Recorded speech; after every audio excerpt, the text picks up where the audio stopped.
എന്തും അങ്ങനെയാണ്. വളരെ വൈകി മാത്രമാണ് CPM-ൽ ചില ബോധോദയങ്ങൾ ഉണ്ടാകുന്നത്. അത്തരത്തിലൊരു വലിയ നീക്കമാണ് ഇപ്പോൾ CPM-ൽ നടക്കുന്നത്. കേന്ദ്ര കമ്മിറ്റി സംസ്ഥാന കമ്മിറ്റിക്ക് അയച്ച ഒരു രഹസ്യരേഖയാണ് ഇപ്പോൾ പുറത്തു വന്നിരിക്കുന്നത്.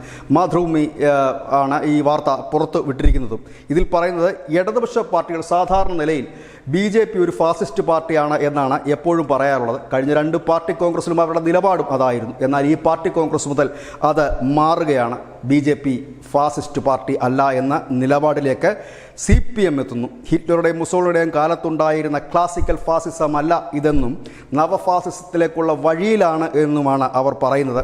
ഒപ്പം തന്നെ അവർ പറയുന്ന ഒരു പ്രധാനപ്പെട്ട കാര്യം RSS നിയന്ത്രണത്തിലുള്ള മോദി സർക്കാരിൻ്റെ കയ്യിലാണ് ഈ രാജ്യത്തിൻ്റെ ഭരണം ഇരിക്കുന്നത്. പക്ഷേ എന്നാൽ അവർ ഫാസിസ്റ്റുകളല്ല. ഫാസിസം എന്നാൽ ഒരു സമഗ്രാധിപത്യ രാഷ്ട്രീയ നേതൃത്വമുണ്ടാകും. എതിരാളികളെ നിശേഷം ഇല്ലാതാക്കുവാൻ ഒരു ജനസമൂഹത്തെ അത് പ്രേരിപ്പിച്ചുകൊണ്ടേയിരിക്കും. അതൊന്നും പ്രത്യക്ഷത്തിൽ കാണുന്നില്ല.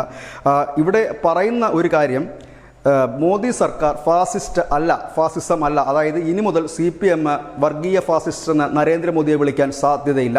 പകരം അവർ പറയുന്നത് നവഫാസിസത്തിൻ്റെ ചില രൂപങ്ങൾ മാത്രം കാണുന്നുള്ളൂ എന്നാണ് പറയുന്നത്. അത് നിലവിൽ വന്നിട്ടില്ല എന്നുകൂടി അവർ എടുത്തു പറയുന്നു. അതിനവർ പറയുന്നത് ലോകത്തെമ്പാടും രൂപമാറ്റങ്ങളോടെ നവഫാസിസം ഉയർന്നു വരുന്നു. നവ ഉദാരീകരണ പ്രതിസന്ധിയുടെ ഭാഗമായിട്ടാണ് ഈ പ്രതിസന്ധി എന്ന്.